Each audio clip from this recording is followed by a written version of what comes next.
Estuve hospitalizada 15 días. Cuando volví a casa, mi marido, Javier, me bloqueó la entrada y me dijo: mis padres han venido a vivir con nosotros. Necesitan tranquilidad. Vete a casa de tu madre para que ella te cuide. No armé un escándalo.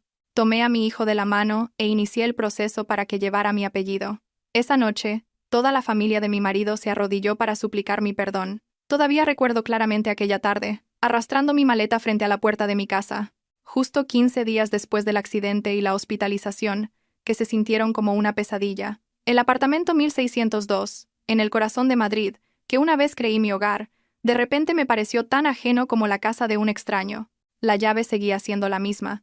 El felpudo con el dibujo de un oso torpe que yo misma había elegido seguía allí. Pero mis manos temblaban tanto que intenté 3 veces sin éxito introducir la llave en la cerradura. Quizás, en lo más profundo de mi ser, yo, Elena, a mis 32 años, ya lo presentía. Hoy, cuando esta puerta se abriera, mi vida ya no sería la misma. Medio mes antes, al salir del trabajo, sufrí un accidente de tráfico. En ese momento, llevaba en mi vientre a un bebé de apenas 2 meses. Mi primer instinto cuando la moto se abalanzó sobre mí por detrás fue abrazarme el vientre, intentar girar el cuerpo para proteger a mi hijo. Al final, salvé mi vida, pero no pude salvar al bebé. En el hospital, mi mano izquierda quedó dañada, los ligamentos de la muñeca debilitados. Cada vez que intentaba hacer fuerza, todo el brazo se me entumecía y un sudor frío me perlaba la frente. 15 días de tratamiento, medicamentos, sueros, legrado. El dolor físico aún no había amainado cuando el vacío en mi corazón ya amenazaba con devorarme. Mi hijo se había ido sin haberse formado del todo, sin haber escuchado a su madre llamarlo ni una sola vez. Javier, mi marido durante esos 15 días, las veces que vino a visitarme se podían contar con los dedos de una mano. Cada vez que venía lo hacía con prisa, o bien diciendo que la empresa tenía un nuevo proyecto, o con el teléfono en la mano, sus dedos tecleando sin parar, sin apartar la vista de la pantalla. Al ver mi brazo lleno de marcas de agujas, mi rostro pálido, solo echaba un vistazo como quien mira a un paciente desconocido. La última vez, 3 días antes de que me dieran el alta, dejó 200 euros en la mesilla de noche, con voz seca. Estoy ocupado y no puedo quedarme mucho tiempo. Este dinero dáselo a la enfermera. Si necesitas más, llámame. Luego se dio la vuelta y se fue, sin un apretón de manos, sin una palabra. ¿Te duele, Elena? El día que me dieron el alta, Javier tampoco vino. Solo envió un mensaje de texto corto. Ha surgido algo urgente en el trabajo. Coge un taxi para volver a casa y descansa para recuperarte. Salí del taxi y me quedé de pie frente a la puerta de mi propio apartamento, con el corazón pesado como una piedra. Con la mano derecha sujetaba la maleta, la izquierda, débil, aferraba el manojo de llaves. Respiré hondo, tratando de que mi voz no temblara. Introduje la llave en la cerradura. Y finalmente, escuché un clic. Antes de que pudiera empujar la puerta, esta fue abierta bruscamente desde dentro. La inercia me hizo inclinarme hacia adelante, casi golpeándome la cara contra el cuerpo que bloqueaba el marco de la puerta. Javier estaba allí. Llevaba ropa de casa holgada, zapatillas y una mano apoyada en el marco, cubriendo toda la entrada. Su mirada era tranquila y fría, sin un ápice de la alegría que un marido debería sentir al ver a su esposa regresar del hospital. Forcé una sonrisa. Javier, ¿estás en casa? Acabo de salir del hospital. Todavía estoy muy débil. Mientras decía esto, mis pies, por costumbre, intentaron entrar, pero Javier no se apartó. Al contrario, extendió el brazo para mantener la distancia entre la puerta y yo. ¿Ya has vuelto, Elena? Su voz era plana, como si hablara con una colega y no con su esposa. Un escalofrío me recorrió la espalda. Levanté la vista y lo miré directamente a los ojos. Si pasa algo, dímelo. ¿Por qué no me dejas entrar en casa? Javier frunció el ceño, miró rápidamente hacia el pasillo como si temiera que los vecinos escucharan, y luego bajó la voz. Hoy mis padres se acaban de mudar. A partir de ahora vivirán aquí para su jubilación. Mi padre tiene una enfermedad cardíaca y mi madre también está débil. El médico dijo que necesitan un lugar tranquilo, sin ruido, sin estrés. Me quedé paralizada por unos segundos. ¿Tus padres se mudan a vivir aquí permanentemente? ¿Por qué no me lo dijiste antes? Cuando nos casamos, ambas familias acordaron que no viviríamos juntos para evitar conflictos. Esta casa la pagaron casi en su totalidad mis padres con sus ahorros para la entrada. El resto lo pagamos a plazos entre los dos. La escritura está a nombre de los dos. ¿Por qué tomaste esta decisión tú solo? Javier se encogió de hombros, con una evidente expresión de fastidio. Mis padres son mayores. Soy su hijo. Es mi responsabilidad traerlos. Es una cuestión de piedad filial. no algo sobre lo que deba pedir permiso. Si te lo hubiera dicho antes, habrías sacado el tema del dinero de tus padres y te habrías preocupado por los conflictos entre suegra y nuera. En resumen, nunca me habrías apoyado. Mi corazón latía con fuerza, una mezcla de ira y dolor, pero al menos deberías haberme consultado como a alguien de la familia. Acabo de perder a mi hijo, el médico me recomendó reposo y limitar los movimientos. ¿No puedes dejarme descansar en mi propia casa unos días y luego vemos qué hacemos? Javier me miró de arriba a abajo. Su mirada pasó por mi vientre ahora plano, y un destello de hastío y molestia cruzó sus ojos. Eso fue solo un aborto. No es una cuestión de vida o muerte. No exageres. Ahora tengo que cuidar de mis padres. Tu madre tiene tiempo de sobra y te quiere mucho. Es mejor que te vayas a vivir con ella. Aquí mis padres necesitan tranquilidad, no quiero conflictos. Vete a casa de tu madre para que ella te cuide. Así estaremos todos más cómodos. Cada palabra, fue solo un aborto. Estaremos todos más cómodos. Caía en mis oídos como piedras heladas arrojadas directamente a mi pecho. Desde el interior, la voz estridente de mi suegra, Isabel, resonó de repente. Javier, ¿quién está en la puerta?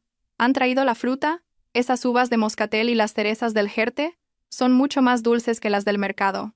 Inconscientemente, incliné la cabeza para mirar por encima del hombro de Javier.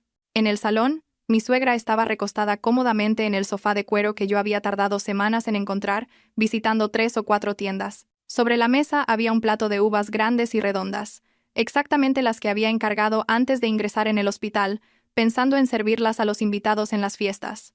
Mi suegro, Antonio, estaba sentado tranquilamente viendo la televisión, sosteniendo la taza de porcelana que yo siempre había guardado como algo personal. Toda su familia estaba disfrutando de todo en este apartamento como si fuera lo más natural del mundo. Y yo, la esposa que acababa de perder a su hijo, estaba siendo bloqueada en la puerta. Mi mirada se detuvo casualmente en el zapatero. Además de los zapatos de cuero de Javier, las zapatillas de tela de mi suegro y los zapatos planos viejos de mi suegra, había un par de tacones de aguja negros, de estilo juvenil. No eran mis zapatos. Hacía mucho que había dejado de usar tacones altos porque mi trabajo requería moverme constantemente. Un pensamiento, tan absurdo como repugnante, cruzó mi mente. Mientras yo yacía en la cama del hospital, abrazando mi vientre dolorido por la pérdida de mi hijo, aquí, otra mujer se había levantado, había caminado, había colocado sus zapatos en el estante y había entrado en la casa. De repente, me sentí extrañamente tranquila, no la calma de la resignación, sino la frialdad de quien ha visto el fondo del abismo. Ya no intenté entrar a la fuerza. Levanté la vista hacia Javier y dije lentamente: «Dijiste que aquí se necesita tranquilidad, ¿verdad? Dijiste que me fuera a casa de mi madre para que ella me cuidara, ¿verdad?»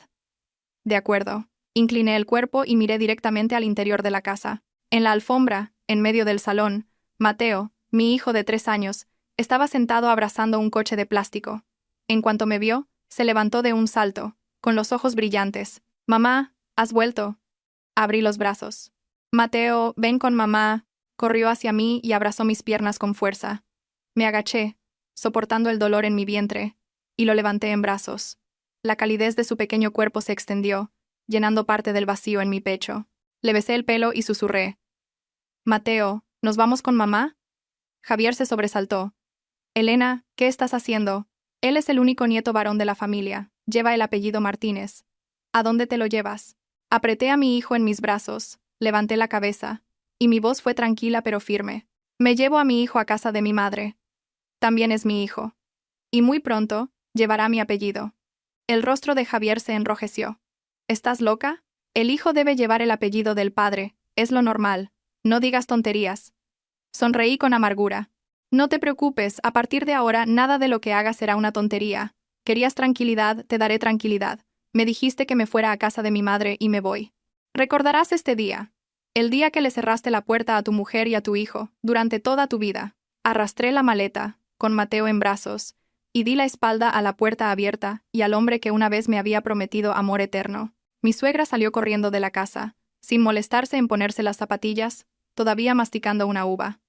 «Oye, ¿qué crees que estás haciendo? Elena, acabas de salir del hospital y ya estás montando un numerito. Si no te gusta, vete a casa de tu madre, pero no te lleves a mi nieto». No me di la vuelta. Mateo rodeó mi cuello con sus brazos y preguntó en voz baja: «Mamá, ¿a dónde vamos? ¿Ya no vivimos aquí?» Respiré hondo, manteniendo la voz lo más suave posible. «Vamos a casa de la abuela, cariño». La casa de la abuela también es la casa de mamá y la casa de Mateo. A mis espaldas, escuché el rugido de Javier. Elena, como te lleves al niño, te denunciaré. Ya verás. La voz estridente de Isabel se unió al coro. Desagradecida. Le conseguimos una casa para vivir, y encima se pone exigente. Nadie se lleva a mi nieto. El ascensor se abrió, entré, sujeté la maleta con el pie y abracé a Mateo con ambas manos. Cuando las puertas metálicas se cerraron, la última imagen que vi fue a Javier de pie en el marco de la puerta, con el rostro desfigurado por la ira. Nadie me preguntó si me dolía, si estaba cansada, si el viaje había ido bien. Solo escuché exigencias de tranquilidad y gritos de «No te lleves a mi nieto». El ascensor descendía lentamente. Mateo apoyó su cabeza en mi cuello. «Mamá, ¿por qué te tiembla la mano?» Apreté a mi hijo con más fuerza y respondí en voz baja. «Me tiembla la mano porque me acabo de despertar, Mateo. Pero mamá ya está despierta». Al llegar al portal del edificio, bajé a Mateo, lo tomé de la mano con una, y con la otra arrastré la maleta mientras llamaba a un taxi. El viento de la tarde soplaba, trayendo consigo el olor a gases de escape y el aroma de los tilos en flor al final de la temporada. Me di la vuelta y miré el edificio donde había vivido durante varios años. A partir de hoy, ese lugar ya no era el hogar de Elena. Y fue en ese preciso instante, al darle la espalda, cuando una decisión se formó silenciosamente en mi corazón. Sacaría a mi hijo de esa casa, lejos de esa gente, y si para cortar todos los lazos tenía que cambiarle el apellido, lo haría. El taxi se alejó del portal del edificio, pero en mis oídos aún resonaban los gritos de Javier, el chillido agudo de mi suegra y la mirada gélida del hombre que una vez creí que era mi esposo. Mateo estaba sentado a mi lado, abrazando con fuerza un viejo oso de peluche, mirándome de vez en cuando con sus ojos inocentes y llenos de confusión. Me volví y lo abracé, sin atreverme a llorar delante de él. Las lágrimas corrían hacia adentro, saladas y amargas. El coche llegó al callejón de la casa de mi madre cuando ya había oscurecido. Mi madre estaba esperando en la entrada desde quién sabe cuándo, su figura delgada, sus manos apretando el borde de su delantal como si temiera que yo desapareciera. En cuanto me vio bajar del taxi con Mateo en brazos, corrió y nos abrazó a los dos. El olor familiar a sudor, a arroz, a la cocina de mi madre, me hizo derrumbarme por completo. No lloré en voz alta, solo temblé apoyada en su hombro, mis lágrimas empapando su blusa marrón descolorida. «Ya estás en casa. Lo importante es que has vuelto. Hija». Mi madre susurraba sin cesar como si se tranquilizara a sí misma. Mateo llamó tímidamente a su abuela. Mi madre me soltó, acarició la cabeza de su nieto y su voz se suavizó. «Sí, aquí está el nieto de la abuela. Entremos en casa, ya es de noche». La modesta y vieja casa de planta baja de mi madre seguía igual que años atrás. Cuando me casé, las paredes desconchadas por el tiempo, la mesa de madera con la pintura arañada, el rincón de la cocina ennegrecido por el humo. Una vez me avergoncé de la pobreza de mi familia, deseando escapar de este lugar para tener una vida más acomodada. Y ahora, era este mismo lugar el que me abría los brazos en el peor momento de mi vida. Mi madre me preparó la vieja cama en la pequeña habitación donde había dormido durante toda mi adolescencia. Las grietas en el techo seguían allí. El viento nocturno se colaba por la ventana, haciendo que la vieja cortina se moviera ligeramente. Acosté a Mateo a mi lado, lo arropé, y luego me dejé caer en la cama. Mi cuerpo, recién salido del hospital y habiendo sufrido un shock tan grande, se sentía agotado. Mis ojos se nublaban. Mi madre se sentó a mi lado y me sirvió un vaso de agua tibia. «Bebe un poco, hija. Luego, cuéntamelo todo con calma. ¿Qué ha pasado para llegar a esto?» Sostuve el vaso. Mis manos aún temblaban, y después de unos sorbos, las lágrimas volvieron a caer. Ya no pude contenerme. Le conté todo a mi madre, desde el accidente y la pérdida del bebé, los fríos días en el hospital, hasta la escena de ser bloqueada en la puerta y expulsada de la casa que yo misma había ayudado a comprar. Le conté sobre los extraños tacones altos. Y sobre la frase de Javier. Fue solo un aborto. Cuanto más hablaba, más claramente sentía la fractura dentro de mi propio corazón. Mi madre escuchó sin llorar.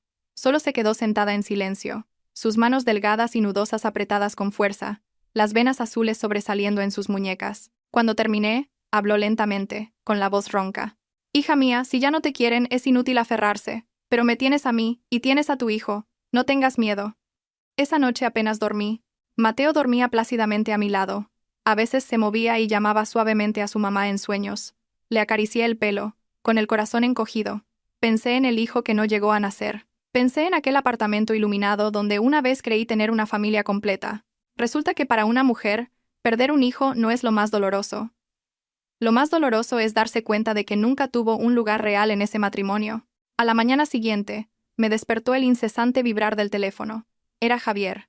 Miré la pantalla durante 10 segundos antes de contestar. Estás completamente loca, Elena. Te llevas al niño a casa de tu madre sin decirme una palabra. ¿Hasta dónde piensas llegar con este escándalo? Su voz estaba llena de ira. Escuché con el corazón helado. ¿Todavía te acuerdas de tu hijo? Anoche, cuando me llevé a Mateo, solo recordabas la palabra tranquilidad. No hables así, es mi hijo. Te lo has llevado ilegalmente. Tengo derecho a llamar a la policía. Me reí suavemente. Una risa tan seca que hasta a mí me pareció extraña. Llama si quieres, pero antes de hacerlo prepárate. A partir de ahora, lucharé por la custodia de mi hijo. Al otro lado de la línea hubo un silencio. Luego gruñó. ¿Con qué derecho pides la custodia? No tienes un trabajo estable, ni casa propia. ¿Crees que el juez te dará al niño? Apreté el teléfono con fuerza. Lo conseguiré. ¿Y tú, crees que a un hombre que acaba de echar de casa a su mujer después de que perdiera a su hijo, el tribunal le va a creer? Javier se quedó mudo.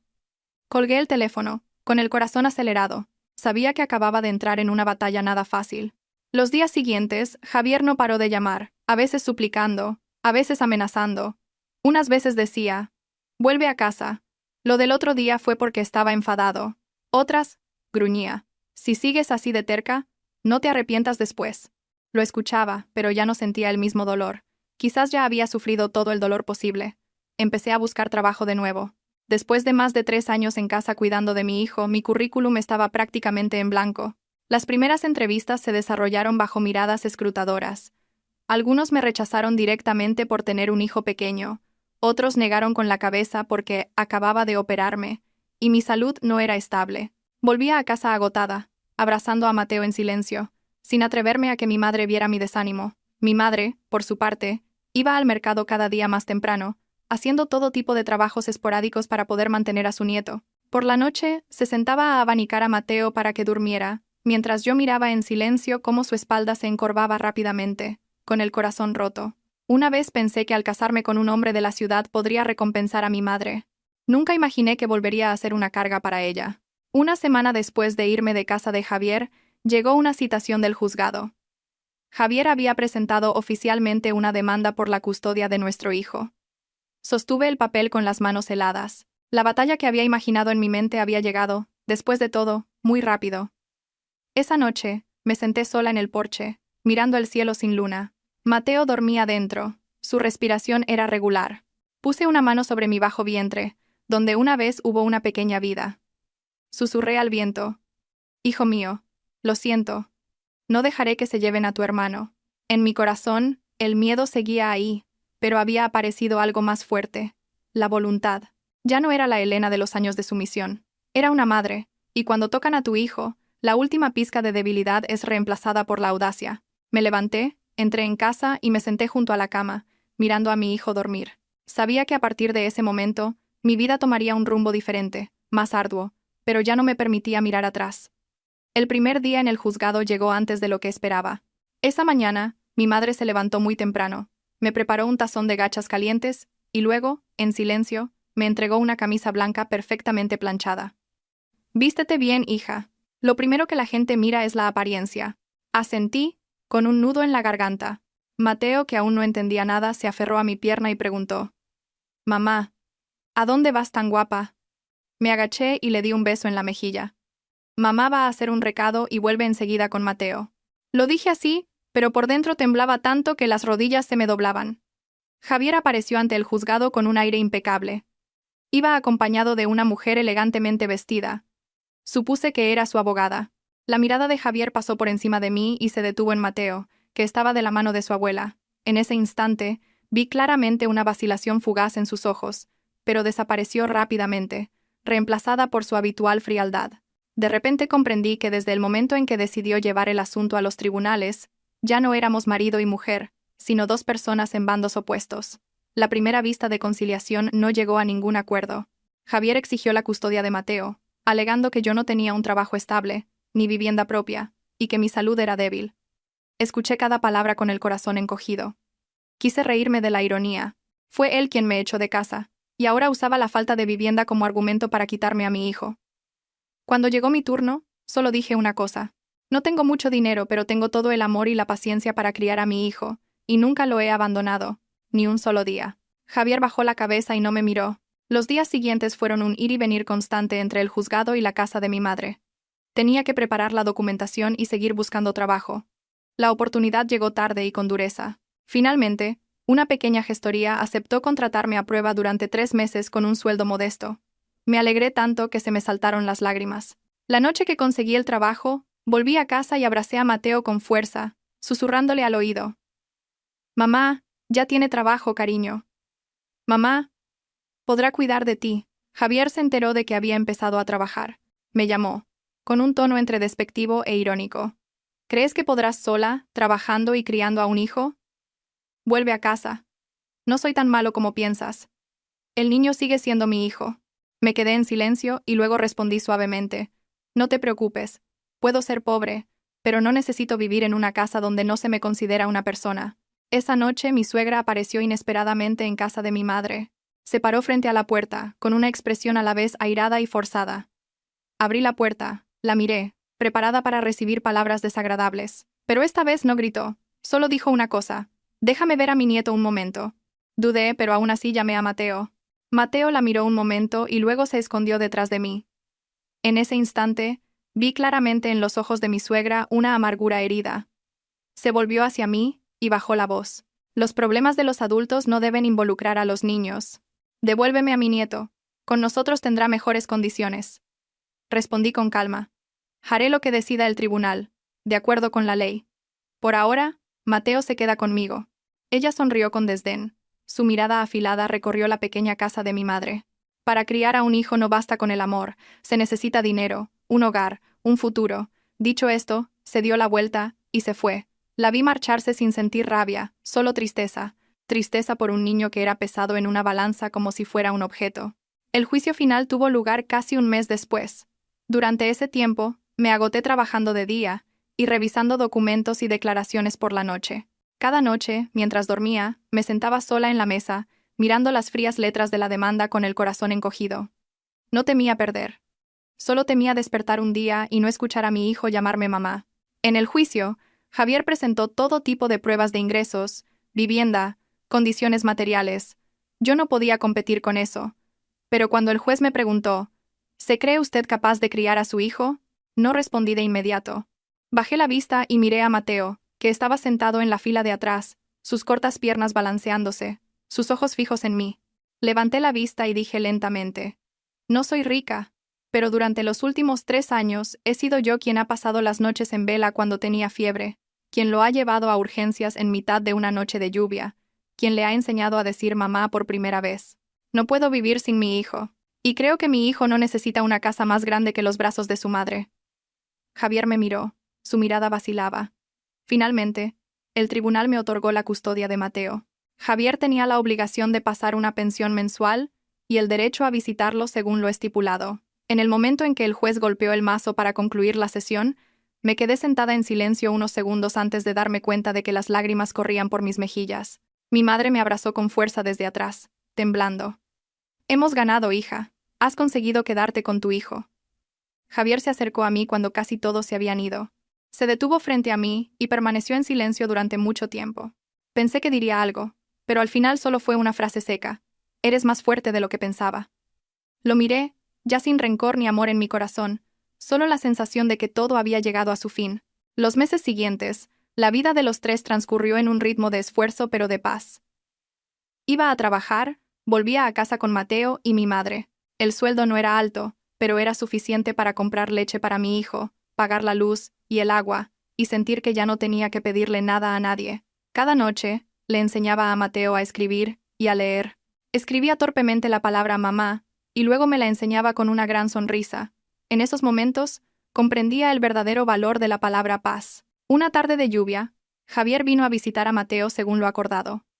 Se quedó bajo el alero, con un aspecto mucho más delgado. Mateo lo vio y corrió alegremente hacia él, pero cuando Javier extendió los brazos para cogerlo, el niño dudó y se volvió a mirarme. Asentí levemente y solo entonces se acercó. Javier abrazó a su hijo, con una mirada confusa. Al ver esa escena, Comprendí de repente que entre los adultos puede haber rencor, puede haber ruptura, pero el niño no tiene la culpa. No le impedía a Javier cumplir con su responsabilidad de padre, solo que no le permitiría hacerle daño a mi hijo nunca más. Esa noche, cuando Javier ya se había ido, Mateo, acurrucado en mi regazo, preguntó en voz baja: «Mamá, ¿papá volverá a vivir con nosotros alguna vez?» Me quedé en silencio un momento, y luego respondí suavemente: «No, cariño, pero papá siempre será tu papá, y mamá siempre será tu mamá». El niño asintió y me abrazó con fuerza antes de quedarse dormido.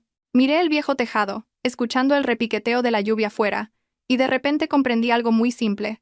Hay matrimonios que no se pueden salvar, pero la maternidad es algo a lo que nunca se debe renunciar.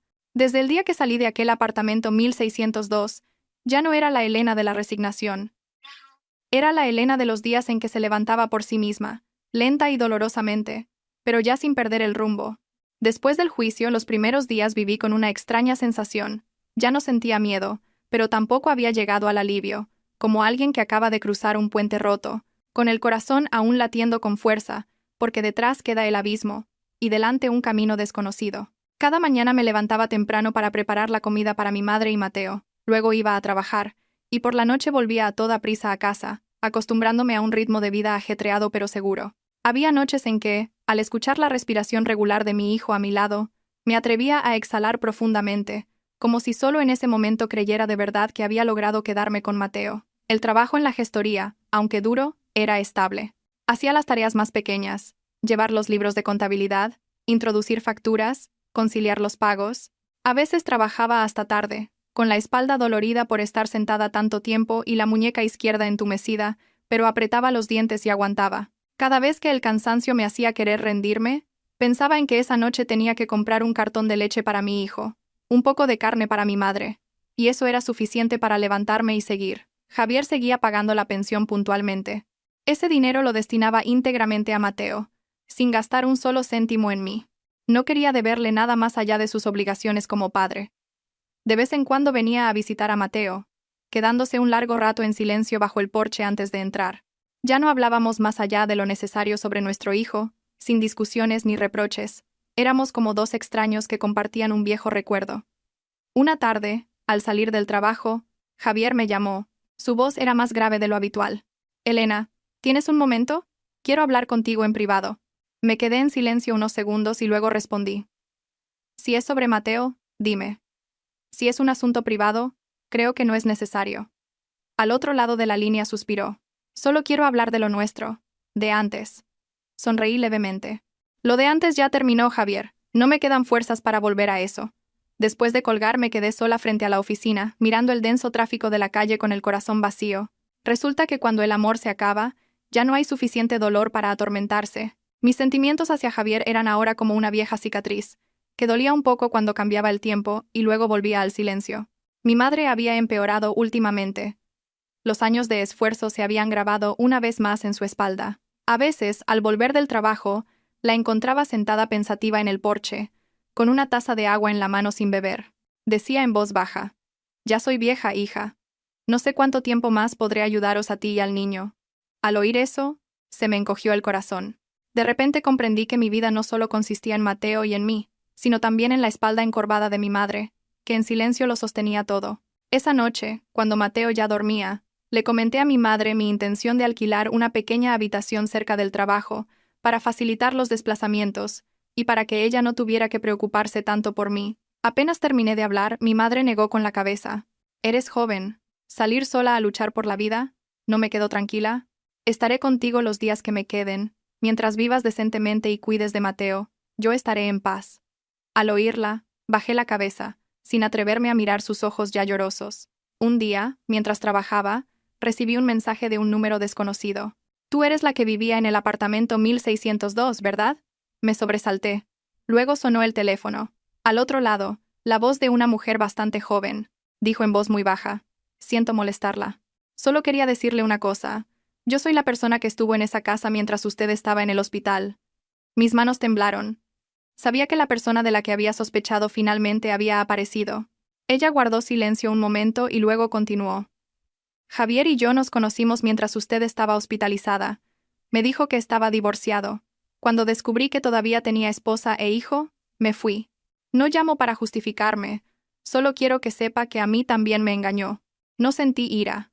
Solo una sensación de frío glacial que se extendió por mi pecho.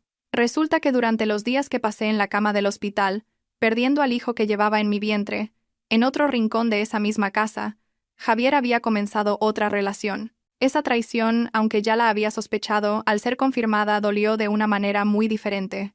No dolía por amor, sino por darme cuenta de lo bajo que había caído la persona en la que una vez deposité toda mi confianza.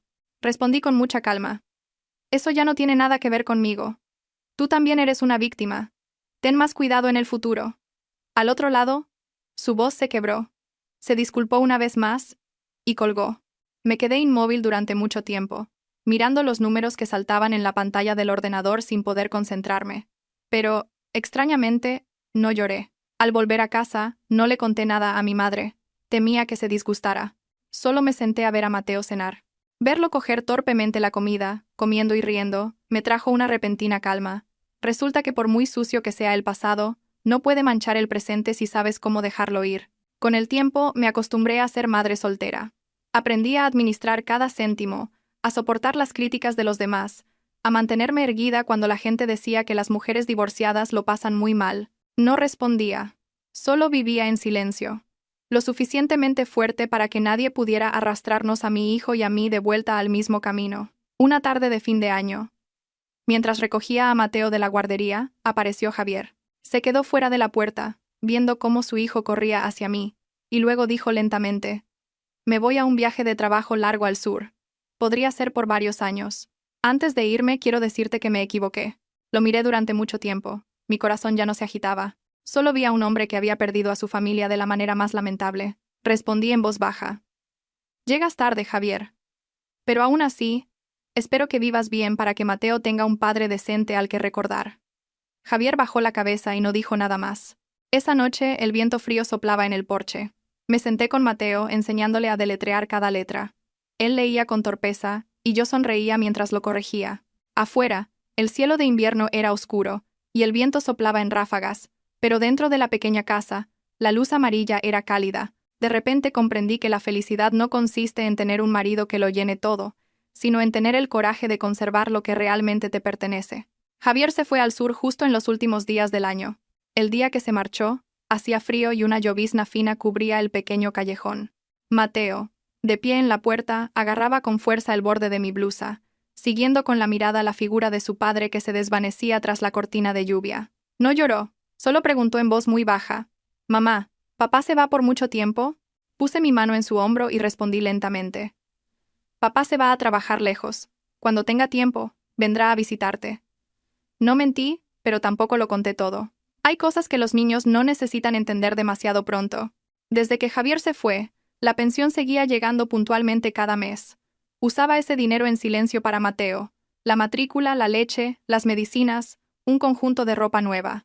Ya no sentía la pesadez de antes, solo lo veía como una obligación, nada más. Vivía del dinero que ganaba, dormía en casa de mi madre, comía la comida que yo misma cocinaba. Cada noche, después de acostar a Mateo, me sentaba junto a la ventana, mirando mi reflejo en el cristal oscuro, preguntándome en qué momento la Elena del espejo había cambiado tanto. Mi madre se debilitaba de forma lenta pero evidente.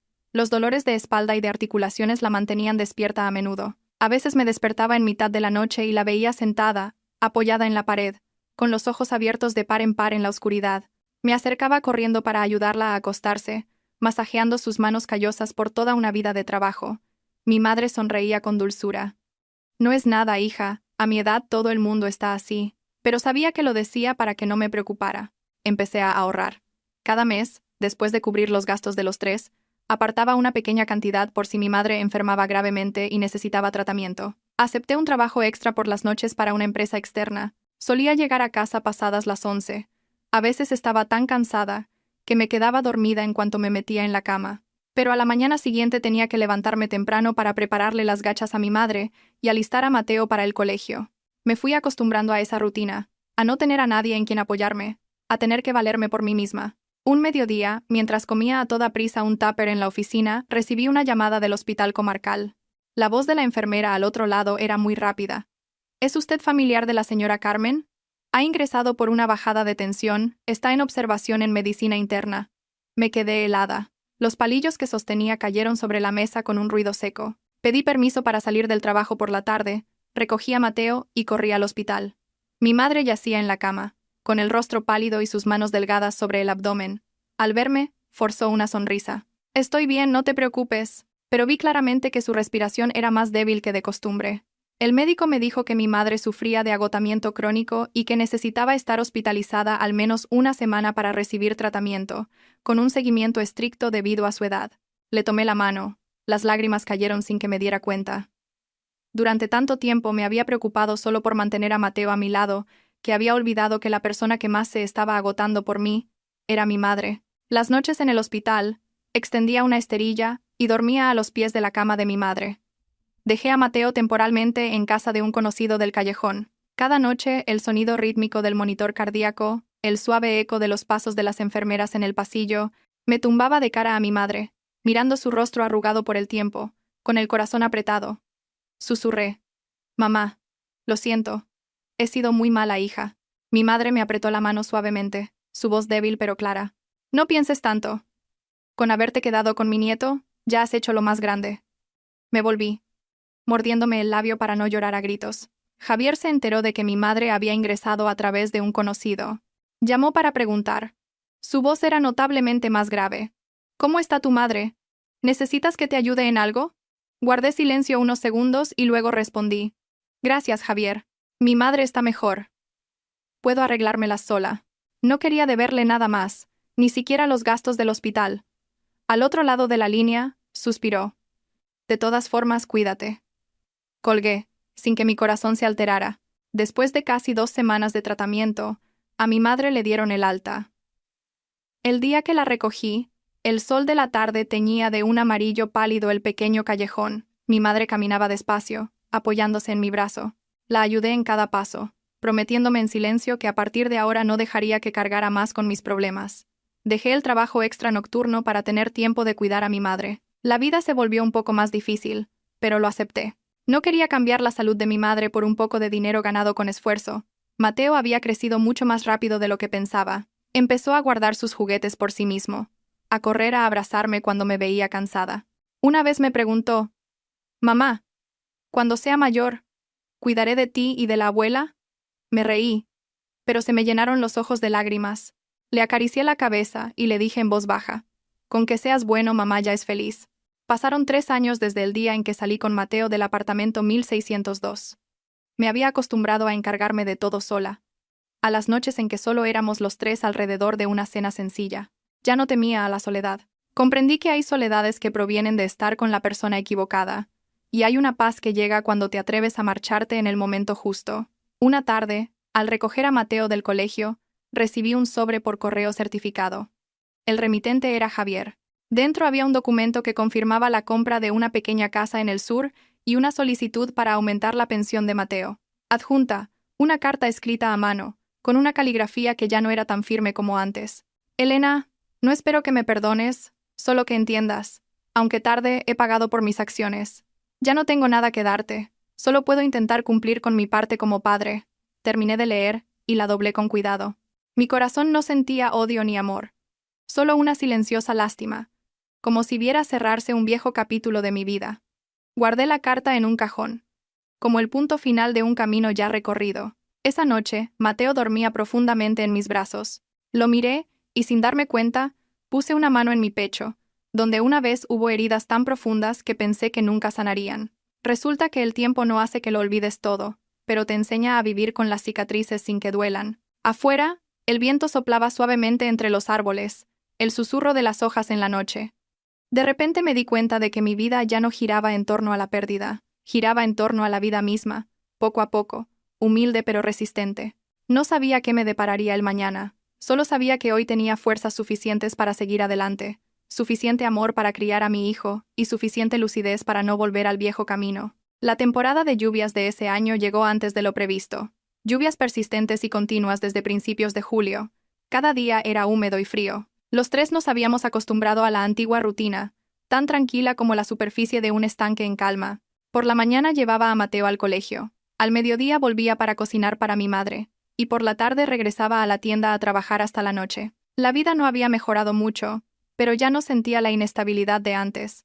Empecé a comprender que la paz no reside en la abundancia de dinero, sino en poder volver a casa cada noche, encontrar a tu madre sentada allí y ver a tu hijo dormir plácidamente en tus brazos. Una noche, mientras ordenaba los libros de contabilidad en la tienda, recibí una llamada de un número desconocido. Al otro lado, la voz de un hombre de mediana edad. ¿Es usted Elena? Soy Luis, un antiguo colega de Javier. Me quedé un poco sorprendida. Hacía mucho tiempo que no oía a nadie pronunciar el nombre de Javier con tanta familiaridad. El hombre continuó lentamente, diciendo que Javier había sido hospitalizado en el sur por un ictus leve, que su estado de salud no era bueno y que le pedía que avisara a su familia. Me mordí el labio. Un sentimiento muy extraño me invadió de repente. No era preocupación ni pena, solo un vago vacío. Respondí escuetamente. Me divorcié de él. Su familia puede encargarse. Y colgué.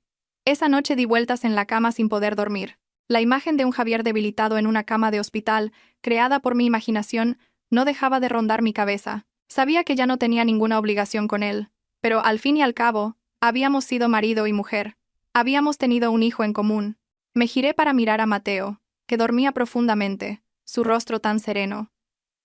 No volveré, ni quiero que mi hijo sea arrastrado de nuevo a ese viejo torbellino.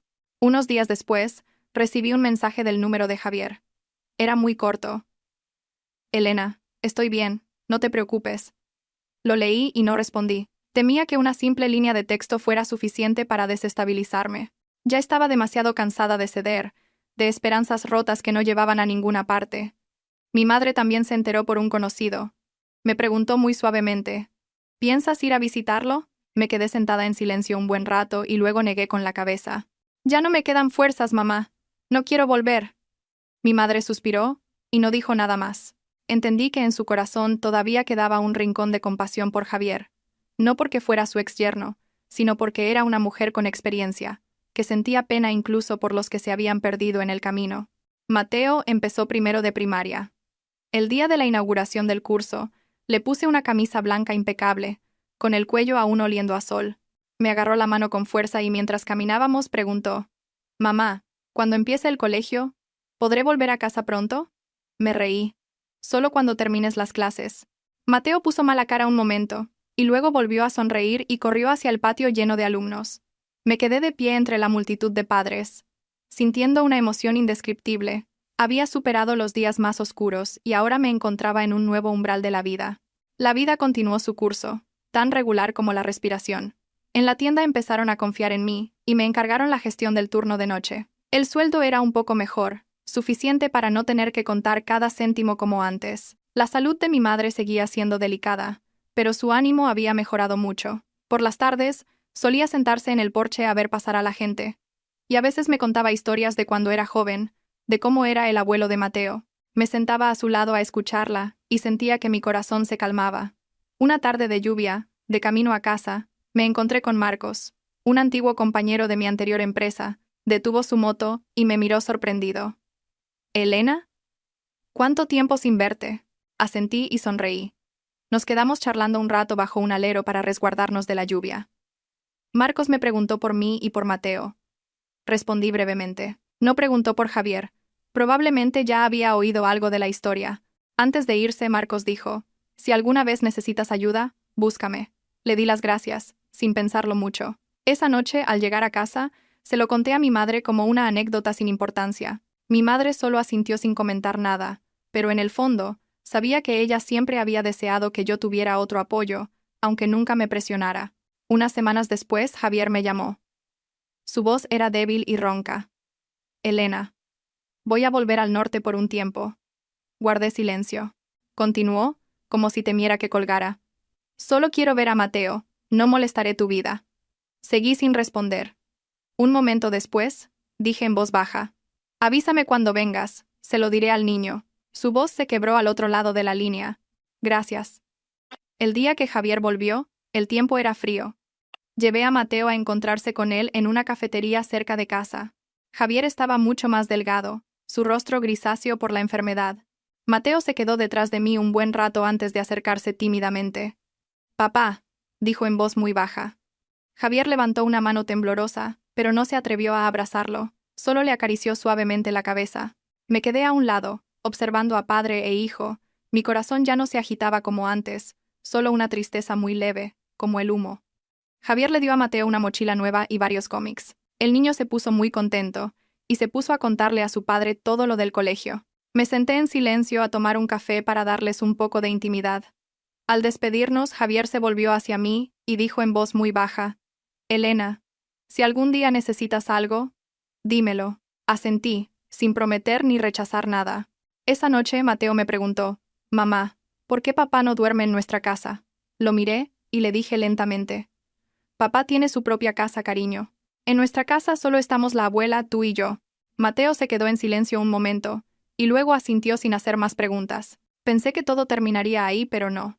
Unas semanas después, mientras estaba en el trabajo, recibí la noticia de que Javier había sido ingresado de urgencia por complicaciones graves y necesitaban que un familiar firmara el consentimiento para la cirugía. Su familia vivía lejos y no llegaría a tiempo. Su antiguo colega me llamó de nuevo, con voz apremiante. Miré el contrato a medio firmar sobre mi escritorio y pensé en la cara de Mateo preguntando por su padre. Finalmente, pedí permiso para salir, corrí directamente al hospital. Frente a la sala de urgencias, firmé el formulario de consentimiento. Me temblaba un poco la mano. No sabía si era por la prisa o porque los viejos recuerdos volvían demasiado rápido. No pude entrar al quirófano. Solo pude sentarme en el frío pasillo, escuchando el ruido de las camillas rodando sobre las baldosas y los pasos apresurados de los médicos y enfermeras. En ese momento, me di cuenta de que entre Javier y yo, a pesar del divorcio, todavía existía un hilo invisible llamado responsabilidad que no era fácil de cortar. La cirugía duró casi 4 horas. Cuando el médico salió y dijo que Javier estaba fuera de peligro, me dejé caer en la silla. No sentí alegría, ni lloré, solo un gran peso que se levantaba de mi pecho. Había hecho lo último que podía hacer por él, no como su exmujer, sino simplemente como la madre de su hijo. Esa noche, me senté junto a su cama, mirando a un Javier inconsciente, mi corazón tranquilo como el agua. Sabía muy bien que después de esa noche volvería a mi vida, y Javier continuaría con la suya, cada uno por su lado, sin compartir más el camino. Pero fue también en ese momento cuando me di cuenta de que realmente había dejado ir el pasado. Javier se despertó de la operación a la mañana siguiente. Al abrir los ojos, me vio sentada en una silla junto a su cama, con la cabeza apoyada en la pared por el cansancio. Se quedó un poco sorprendido. Su voz era ronca y muy débil. «¿Por qué estás aquí?». Me levanté y le serví un poco de agua. Firmé los papeles de la operación. «El médico dijo que por ahora estás fuera de peligro». Javier me miró durante mucho tiempo. Sus ojos reflejaban una mezcla de emociones que había visto años atrás: arrepentimiento, gratitud e impotencia. No evité su mirada, pero tampoco me acerqué. Entre nosotros ahora había una distancia muy clara, no de espacio, sino de dos vidas que habían tomado rumbos diferentes. Se quedó quieto. Una lágrima rodó de repente por la comisura de su ojo pálido. «Pensé que al despertar ya no te vería». Respondí suavemente, con mucha calma. «Tienes a Mateo. Necesitas vivir por él». Javier cerró los ojos, y un momento después dijo en voz baja: «Sé que os he hecho sufrir mucho». No dije nada más. Frases como «si hubiera» o «ojalá» ya eran demasiado tardías. Me quedé con él hasta que entró el médico para revisarlo, y luego me fui en silencio, justo cuando amanecía.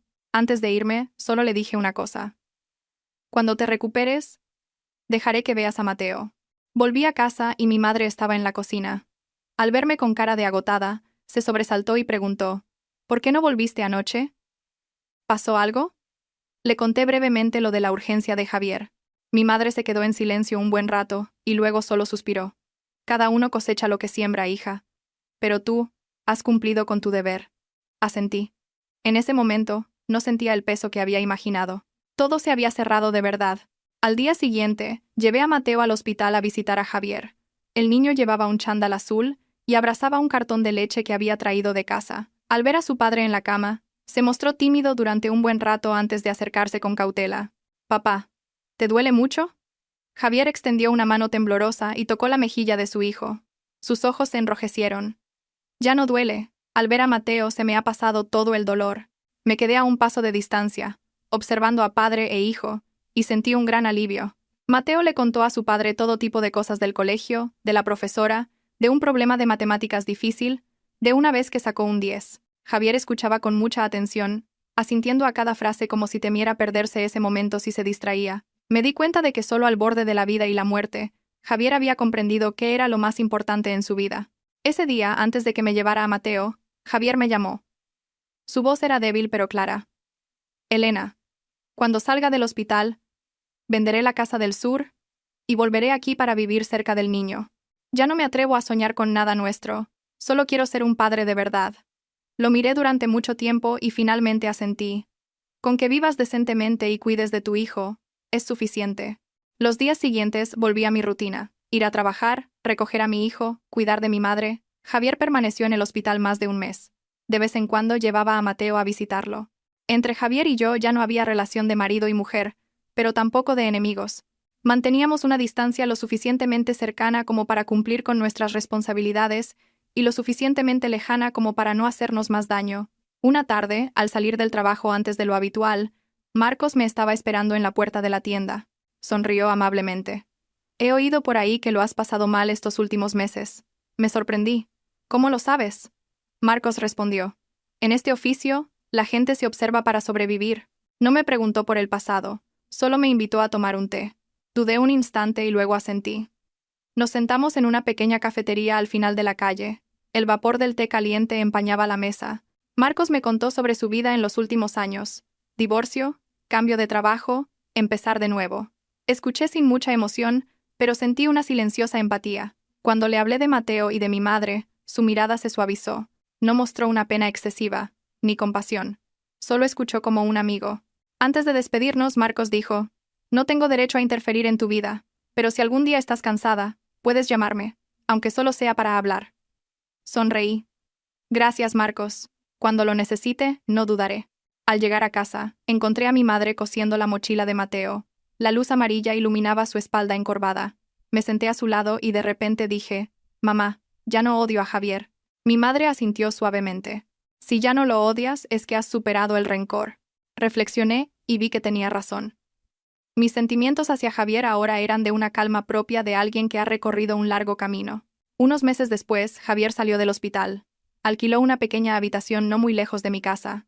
Empezó a trabajar de nuevo, en un empleo más ligero porque su salud no le permitía grandes esfuerzos. Los fines de semana recogía a Mateo para jugar unas horas, y luego lo traía de vuelta. Mateo estaba más feliz, más abierto. Al verlo, sentí un gran alivio.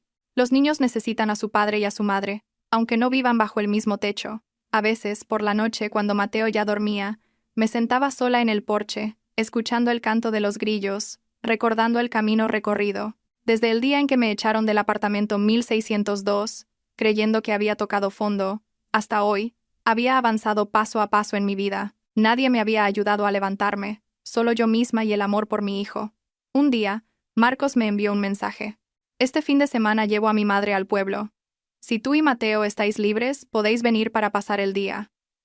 Miré la pantalla durante mucho tiempo, sonriendo mientras sentía que mi corazón latía suavemente. No respondí de inmediato. Me volví para mirar a Mateo durmiendo plácidamente y luego la figura de mi madre sentada junto a la ventana. Una pregunta muy real surgió en mi interior. ¿Acaso después de todas las pérdidas no merecía yo también otra oportunidad? No me apresuré a responder. Dejaría que el tiempo lo dijera, pero por primera vez en muchos años, me di cuenta de que mi corazón ya no estaba cerrado como una puerta con cerrojo. El mensaje de Marcos permaneció en mi teléfono toda la noche. No respondí, ni lo borré.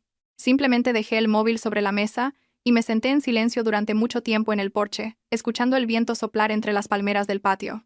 Mateo dormía profundamente en su habitación, y mi madre ya se había acostado después de un largo y agotador día. El silencio era tan profundo que podía oír los latidos de mi propio corazón. Por primera vez en muchos años me di cuenta de que un sentimiento muy extraño había surgido en mí.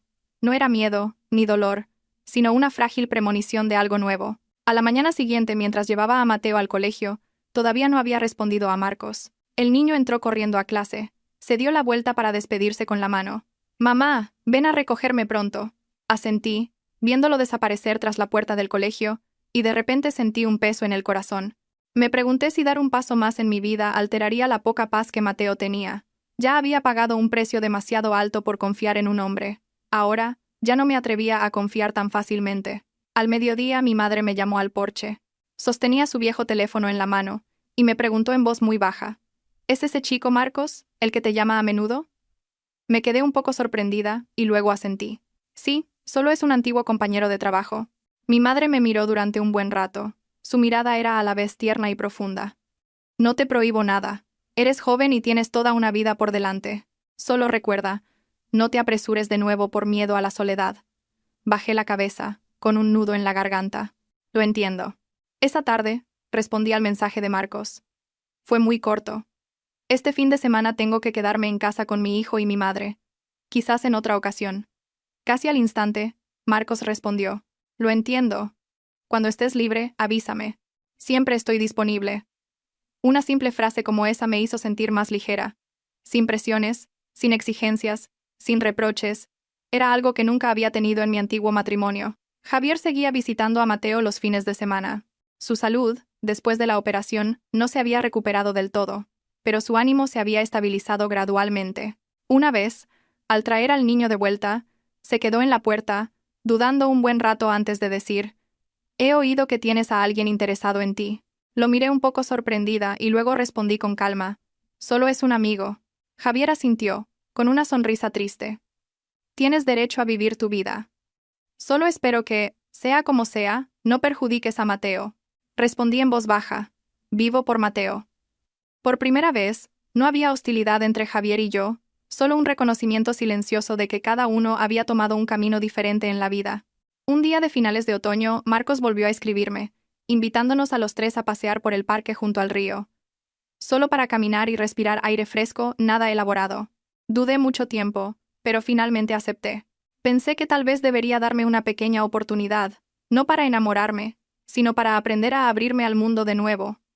Ese día, el cielo estaba despejado y soplaba una brisa fresca. Marcos nos esperaba a Mateo y a mí en la entrada del parque. Llevaba una camisa sencilla y una pequeña bolsa con galletas para Mateo. Al principio el niño estaba tímido, pero al poco rato ya correteaba detrás de Marcos, mostrándole un molinillo de viento y un coche de juguete. Yo caminaba detrás, observando en silencio a los dos, con una sensación a la vez extraña y cálida. Marcos no intentó ser demasiado cercano con Mateo, solo lo justo para que el niño se sintiera seguro, y con la suficiente moderación para no incomodarme.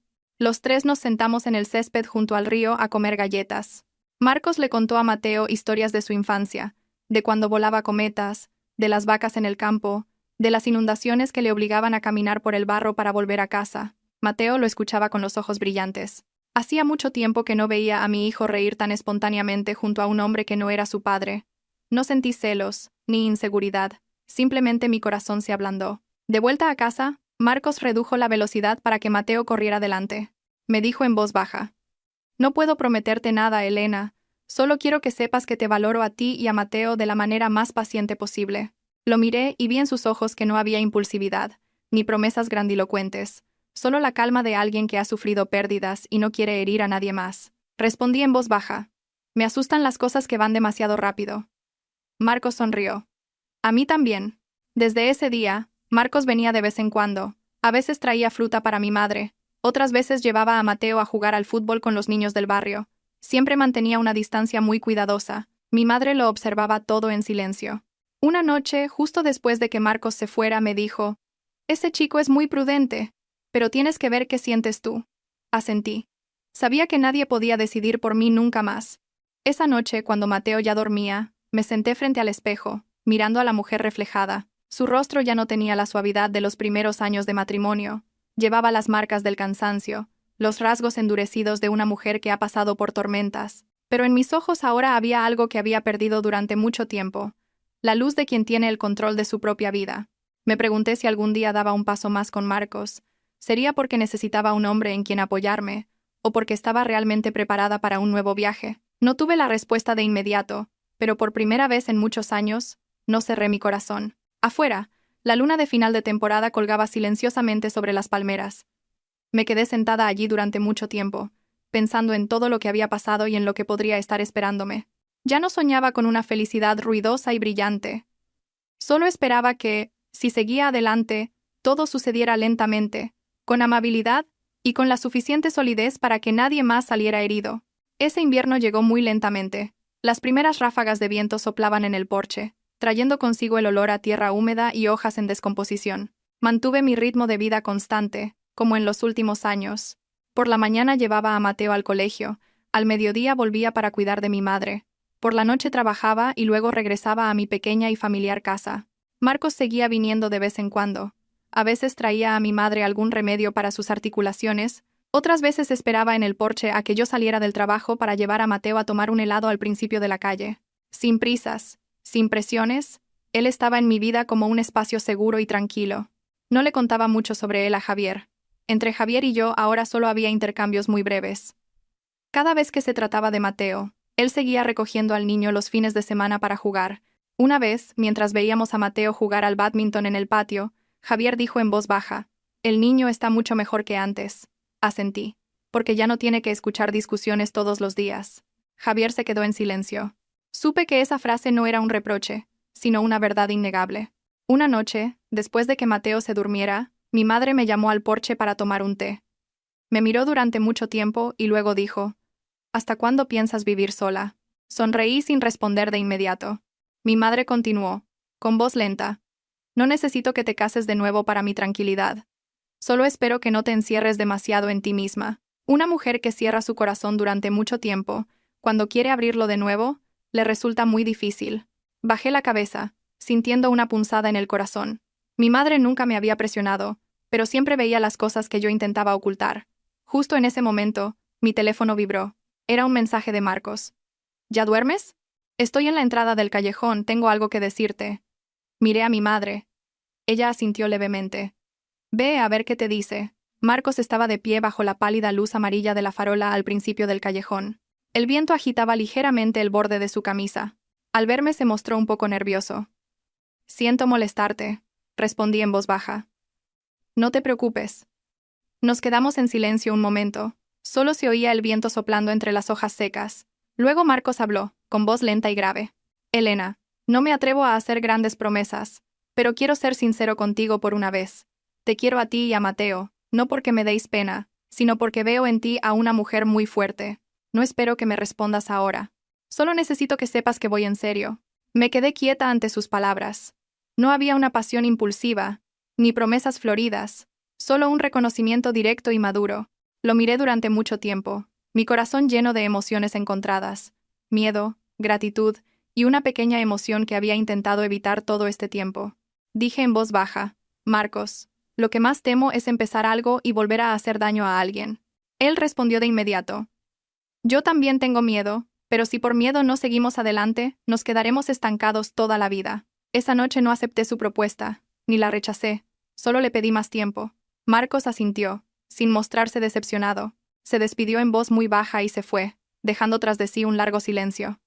Los días siguientes, pensé mucho. Pensé en Javier, en mi matrimonio roto, en las noches de dolor en el hospital, en Mateo acurrucado detrás de mí el día que salimos del apartamento 1602, y pensé en mi madre, que por mi culpa se había debilitado día a día. Me pregunté si, por seguir cerrando mi corazón por miedo, no me estaría castigando a mí misma por los errores de otros. Una noche de lluvia, mientras doblaba la ropa de Mateo, sonó el teléfono. Era el hospital. Javier había ingresado de nuevo por complicaciones cardíacas. Esta vez no era tan grave, pero necesitaba estar en observación unos días. Suspiré. Llamé a Javier. Su voz era débil pero clara. «Estoy bien, no te preocupes, cuida de Mateo». Después de colgar, me quedé sentada pensativa durante mucho tiempo. Resulta que entre la vida y la muerte es cuando una persona entiende cuánto ha perdido por cosas que no valían la pena. Llevé a Mateo a visitar a su padre el fin de semana. Javier, acostado en la cama del hospital, miraba a su hijo con los ojos enrojecidos. Dijo en voz muy baja: «Elena, si algún día tienes a alguien nuevo, no te reprocharé nada. Solo quiero que el niño viva en paz». Lo miré, ya sin rencor en mi corazón, solo con una leve tristeza por dos personas que habían sido marido y mujer pero que ahora solo compartían un hijo. Respondí: «Vivo por mi hijo. Lo demás, sabré cómo elegirlo». Al llevar a Mateo de vuelta, pasé por casa de Marcos. Me quedé frente a su puerta durante mucho tiempo antes de llamar al timbre. Marcos abrió la puerta y al verme se quedó sorprendido. «¿Qué pasa, Elena?». Lo miré y por primera vez dije muy claramente: «Marcos, no me atrevo a prometer nada lejano, pero si todavía tienes paciencia, quiero intentar caminar lentamente contigo un tramo». Marcos me miró, su mirada se suavizó, sin mostrar una alegría apresurada. Solo dijo en voz baja: con que te atrevas a dar el paso. Aunque sea lento, yo caminaré contigo. Esa noche, volví a casa con un estado de ánimo muy diferente. Mi madre me miró como si entendiera algo. Solo dijo suavemente: «Hija, vive de una manera que te permita respirar tranquila». Asentí. Por primera vez en mucho tiempo sentí que ya no tenía que vivir a la defensiva. Mateo dormía profundamente en su habitación. Me senté en el porche, viendo la llovizna caer en el callejón. Sabía que el camino por delante todavía tenía muchos desafíos. Seguía siendo una madre soltera. Todavía tenía las preocupaciones del día a día. Todavía tenía un pasado que no podía borrar. Pero ahora ya no estaba sola frente a todo con miedo. Había aprendido a abrir mi corazón sin perderme a mí misma. Mi vida, de ser una mujer expulsada de su casa con humillación, ahora estaba dando un nuevo giro, no para encontrar la felicidad perdida, sino para crear una nueva forma de felicidad, silenciosa pero duradera. Para mí, para Mateo y para aquellos que habían elegido permanecer en mi vida con amabilidad, desde la noche en que acepté caminar lentamente junto a Marcos, mi vida no cambió de forma ruidosa como en las historias que se suelen contar. No hubo citas románticas, ni declaraciones de amor apasionadas. Todo sucedió muy lentamente, tan lentamente que si no se prestaba atención, un extraño pensaría que no había nada diferente entre nosotros. Pero yo sabía que en mi corazón, una pequeña puerta se había entreabierto, lo suficiente para que entrara la luz, lo suficiente para no sentirme congelada como en los últimos años. Marcos mantuvo su costumbre de pasar por mi casa los fines de semana. A veces ayudaba a mi madre a arreglar el viejo hornillo de gas o la bombilla que parpadeaba en el porche. Otras veces se sentaba en el patio a jugar al bádminton con Mateo, con la espalda empapada de sudor pero con una sonrisa muy natural. Ya no me sentía incómoda al verlos juntos. En mi interior se fue formando una tranquila seguridad, como una piedra que, tras rodar mucho tiempo, encuentra su lugar. Mateo, al principio, solo veía a Marcos como un conocido, lo saludaba con respeto y hablaba con timidez. Pero poco a poco, al ver que Marcos siempre mantenía una distancia prudente, sin presionarlo ni competir con su padre biológico, Mateo empezó a abrirse más. Una vez, me tiró de la mano y preguntó en voz baja: «Mamá, ¿por qué el tío Marcos juega tanto conmigo?». Respondí suavemente: «Porque te quiere». Mateo pensó un momento y luego asintió, como si aceptara la respuesta de una manera muy inocente. Javier seguía viendo a Mateo con regularidad. Su salud se había debilitado notablemente tras las recaídas. Cada vez que traía al niño de vuelta, solía quedarse mucho tiempo en el porche, mirando hacia mi casa, con una mirada llena de pensamientos que no expresaba. A veces, captaba esa mirada y sabía que, a pesar del divorcio, a pesar de que yo había comenzado un nuevo capítulo, en el corazón de Javier todavía quedaba un rincón de remordimiento imborrable, pero no lo evitaba, ni sentía una pena excesiva. Cada uno tiene que pagar el precio de sus propias decisiones. Una tarde Javier me llamó inesperadamente a la cafetería cerca de casa. Dijo que quería hablar conmigo sobre algo relacionado con Mateo. Cuando llegué, Javier ya estaba allí, con un aspecto más cansado de lo habitual. Me miró, y luego dijo lentamente: «El médico dice que mi corazón se debilita. Ya no puedo hacer grandes esfuerzos. Temo que si me pasa algo, a Mateo le falte de todo». Guardé silencio. Javier sacó un fajo de papeles del bolsillo y los puso sobre la mesa. «He iniciado los trámites para transferirle una parte de mis bienes a Mateo.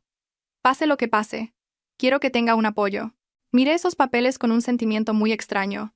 Ya no había ira, ni reproche, solo una mezcla de amargura y cansancio. Dije en voz baja: «Lo haces por tu hijo, no te lo impediré, pero el dinero no puede compensar el tiempo que has perdido con él». Javier bajó la cabeza. Su voz se quebró. «Lo sé. Solo espero tener tiempo suficiente para compensar algo». Esa noche, le conté a mi madre lo que Javier había hecho. Mi madre suspiró. Solo ahora se da cuenta de lo que es pensar en su hijo. Tarde, pero mejor que nunca. No dije nada más. Entendí que entre los adultos puede que ya no haya afecto, pero entre un padre y un hijo, ese lazo no se corta tan fácilmente. Los días siguientes empecé a acostumbrarme a que Marcos estuviera en mi vida de una forma más visible. No se lo oculté a mi madre, ni a Mateo. Una noche, durante la cena, mi madre miró a Marcos y le preguntó de repente: «¿Qué intenciones tienes con mi hija Elena?». El ambiente se tensó de repente. Vi que Marcos estaba un poco nervioso, pero respondió con mucha calma: «Tía, no me atrevo a hacer grandes promesas. Solo me atrevo a prometer que viviré con decencia y que no abandonaré a Elena y a su hijo si entro en sus vidas». Mi madre lo miró durante mucho tiempo y luego asintió. «Soy vieja. Juzgo a las personas por sus acciones, no por sus palabras. Vive como debes, y yo misma tendré mi respuesta. Marcos inclinó la cabeza respetuosamente. Yo, sentada a su lado, sentía mi corazón latir suave pero regularmente. Sabía que esta era la primera prueba que tenía que superar, no con promesas, sino con el tiempo. Esa noche, cuando solo quedábamos los dos en el porche, Marcos me dijo en voz baja: no vengo a sustituir a nadie en tu vida, solo quiero ocupar un nuevo lugar, si me lo permites. Lo miré, y por primera vez sentí que mi corazón estaba menos a la defensiva. No respondí de inmediato. Solo asentí levemente. Para mí, ese asentimiento ya era una gran aceptación. Mateo se fue acostumbrando a la presencia de Marcos en casa. Un día preguntó con total naturalidad: «Mamá, ¿algún día viviremos con el tío Marcos?» Me quedé sorprendida y miré sus ojos claros. No quería que pensara a la ligera que iba a tener una nueva familia, así que respondí con mucho cuidado: «Esas son cosas de mayores, cariño. Lo importante es que tienes a tu mamá, a tu abuela y a tu papá. A los demás, considéralos como tíos o amigos». Mateo asintió, sin parecer darle demasiada importancia. A veces, por la noche, acostada junto a mi hijo, pensaba en el camino recorrido, desde la mujer expulsada de su propia casa, que se fue con su hijo llena de humillación, hasta los días luchando por la custodia en los tribunales, luego los meses de esfuerzo como madre soltera, cuidando de una madre enferma, cada etapa llena de espinas, pero también llena de vida. Y ahora que Marcos había entrado en mi vida, no lo veía como un salvador, sino como alguien que podría acompañarme si ambos teníamos suficiente paciencia. Una noche, mientras una lluvia ligera caía en el porche, recibí una llamada del hospital. Javier había sido ingresado de urgencia de nuevo. La voz de la enfermera era apremiante.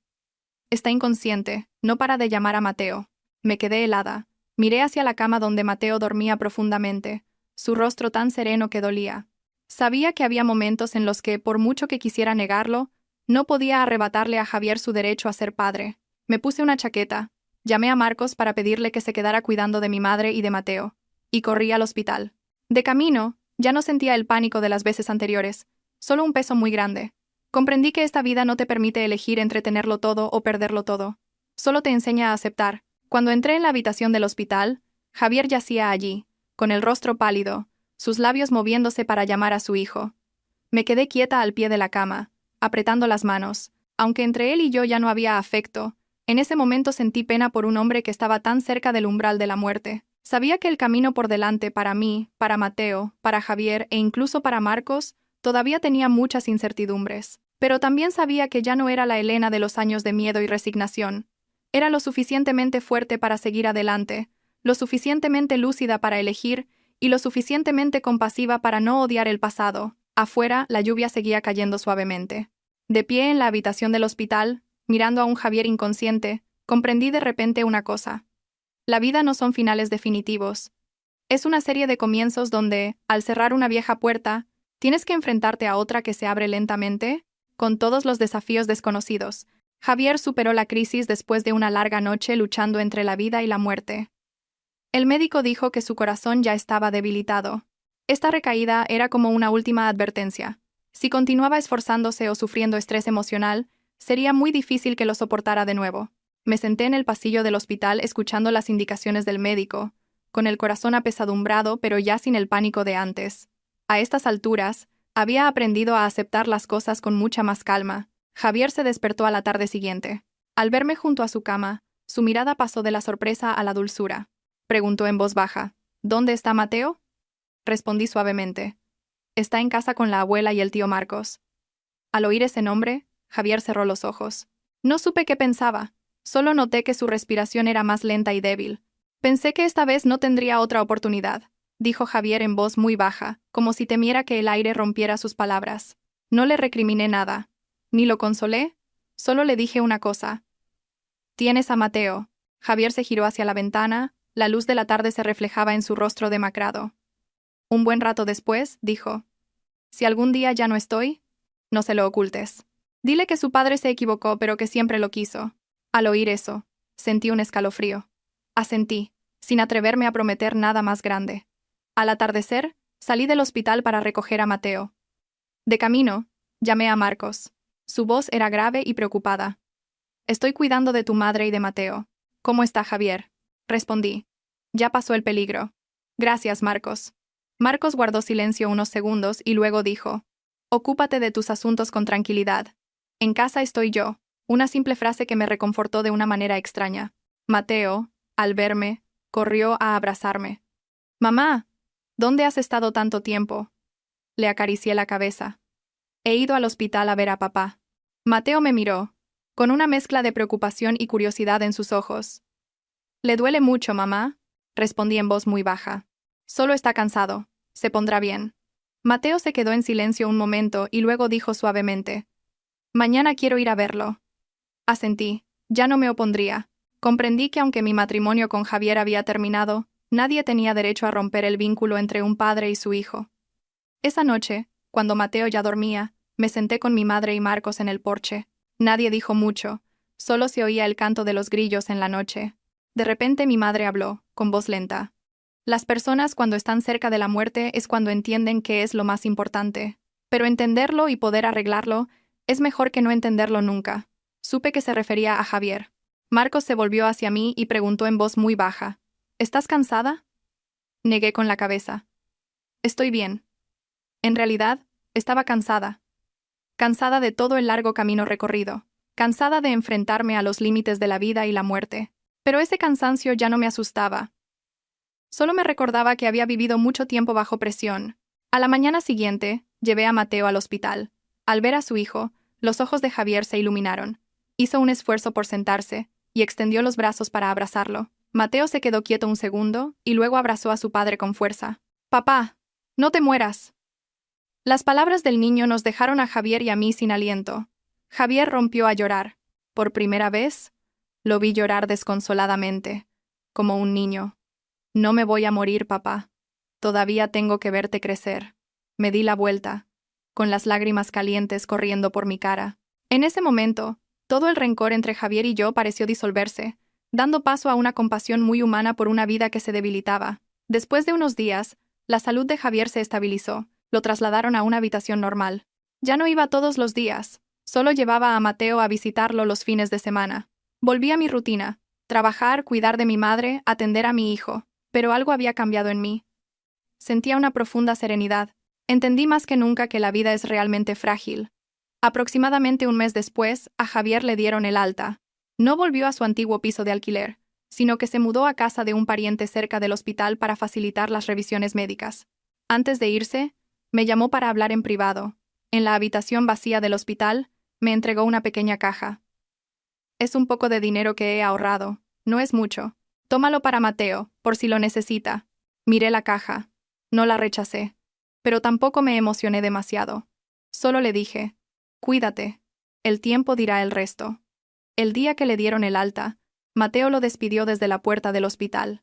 «Papá, cumple tu promesa. No hagas que mamá y yo tengamos que volver aquí».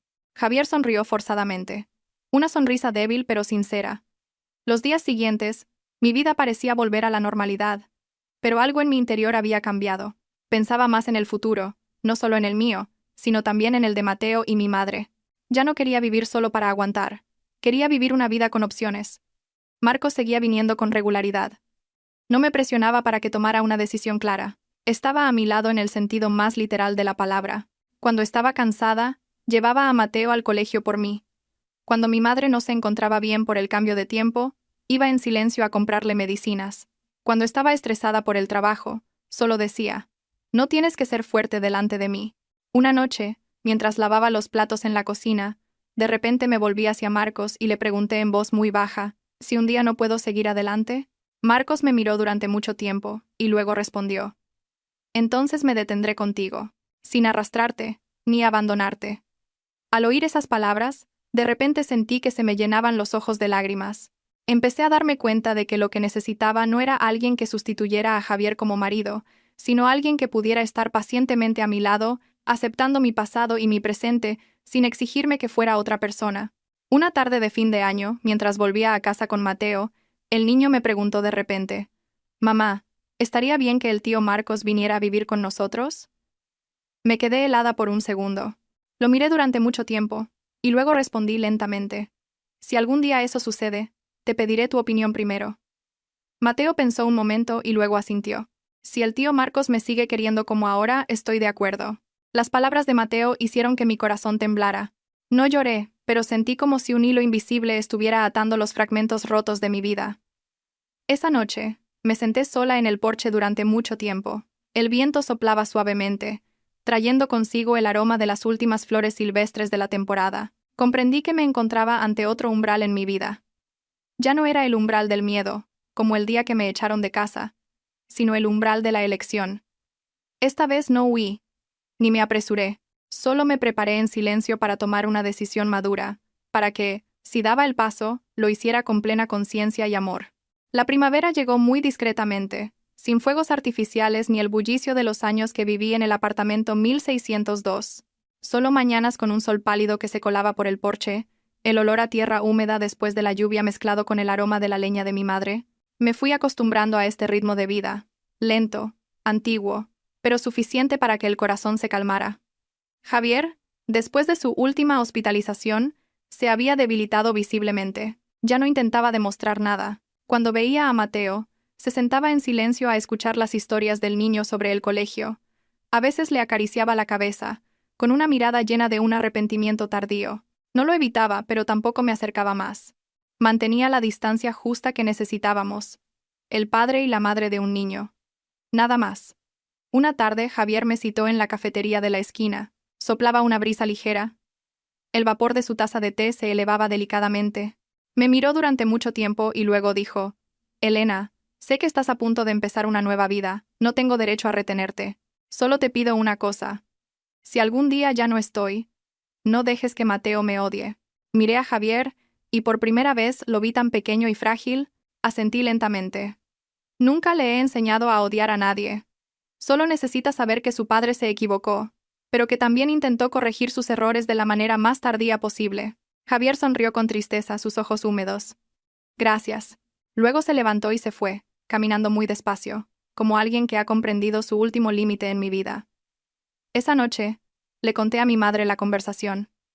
Ella suspiró. Las personas al final solo desean ser perdonadas, aunque ya no tengan la oportunidad de empezar de nuevo. No sé si Javier necesitaba mi perdón, solo sé que en mi corazón el odio se había desvanecido hacía tiempo, dejando solo una compasión tan fina como el rocío de la mañana sobre la hierba. En cuanto a Marcos, él seguía allí, paciente, sin presiones ni grandes promesas. Venía a mi casa con pequeños gestos. Arreglar el tejado que goteaba cuando llovía, cambiar una bombilla fundida, llevar a Mateo a jugar al fútbol por la tarde cuando yo hacía horas extras. Se quedó con acciones, no con palabras. Una noche, cuando mi madre y Mateo ya dormían, Marcos y yo nos sentamos en el porche. El viento soplaba entre los escalones, trayendo un ligero aroma a azahar. Lo miré y por primera vez tomé la iniciativa. «Marcos, lo he pensado mucho». Él me miró, sin insistir, solo esperando. Continué, con voz tranquila pero firme.